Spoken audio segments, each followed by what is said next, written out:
The name John Cooper has been woven into the Mini story since the early 1960s, leaving an indelible mark on the brand's DNA.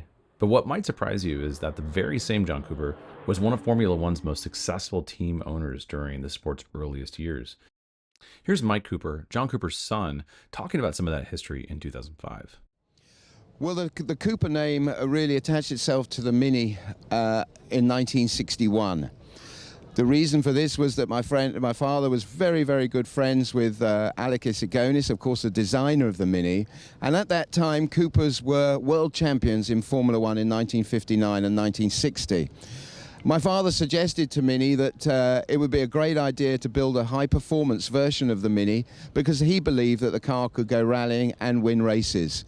And it was obvious then that the new car to go and do that job was going to be known as the Mini Cooper. That legacy of innovation gave us the Cooper and the Cooper S in the 60s, and decades later, the very first JCW products for the relaunched Mini.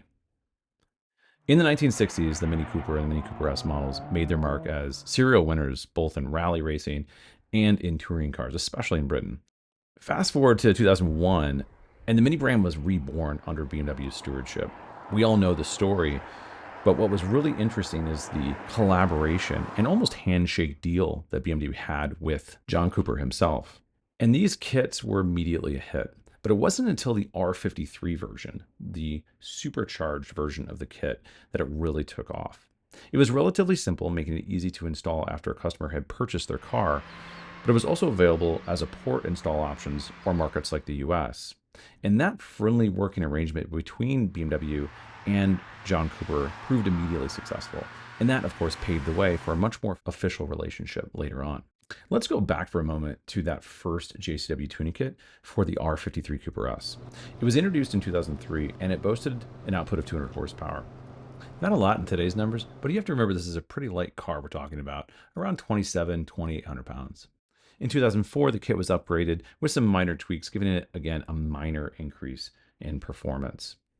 Then finally, as the swan song for this first generation JCW products, in 2006, Mini released the now mythical GP. Technically, the name was Cooper S with the John Cooper Works GP kit, one of the longer names we've ever seen.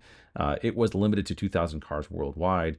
And in a fascinating sort of twist, Mini couldn't fulfill production within the Oxford plant. It was just too busy. And so they took bodies in white, shipped them to Italy, and then they were hand finished by Bertoni in Italy. Why Bertoni? Well, as it turns out, BMW had a deal with Bertoni to create the C1, which is sort of this enclosed BMW scooter that they thought would be sort of a city vehicle. It never really panned out, and they were left with a contract that BMW needed to fulfill. Enter the GP, and that's the GP's Italian connection. Kind of interesting. Of those, 444 were originally intended for the UK market, and of course, a big chunk similar to that were for the US. Predominantly, we see these cars in the US, UK, and in Western Europe. And what's interesting about the car is it had more horsepower, yes, 218 in Europe, but it had 40 kilograms less weight than the standard Cooper S, and of course, some of those distinctive visual elements which you can spot a mile away. And all of this success finally led to BMW saying, this is our future. The John Cooper Works brand and ethos needs to be part of the Mini brand. And effectively, in early 2005, the transaction became completely finalized with BMW Group taking over sole responsibility of that brand, making it a sub-brand for Mini, and of course, turning that production in-house. And that meant all future JCW products were developed in-house at BMW with much more elaborate engineering, design, and testing. But there will always be something a bit special about those first Mini models with that JCW engine kit. Raw, emotional. They enhance an already analog driving experience in the R53 Cooper S especially. In fact, it was so raw and so engaging that it almost felt like a classic car when it was new.